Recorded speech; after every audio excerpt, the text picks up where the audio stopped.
Mun nimi on Lasse Liukkonen. Mä oon ollut Kiinassa 16 vuotta. Mä pyöritän PRD Group-nimistä yritystä, joka auttaa suomalaisia firmoja toimimaan Kiinan markkinoilla.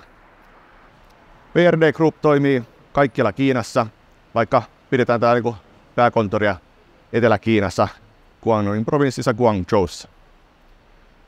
Vaikka Kiina on iso paikka, Kiinan sisällä liikkuminen on varsin vaivatonta.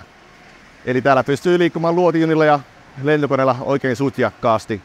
Eli pystytään kyllä koko Kiinaa hoitamaan tarpeen vaatiessa. Kiinassa liiketoiminta on keskittynyt pääasiassa 3 paikkaan.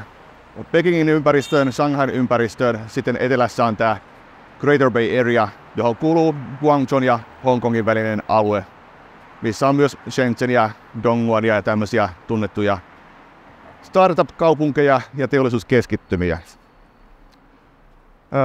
Kaikkialla tosiaan toimitaan paikallisten kumppanien kanssa ja itse valvotaan, mitä siellä tapahtuu, että hommat varmasti sujuu kunnolla ja sovitulla tavalla.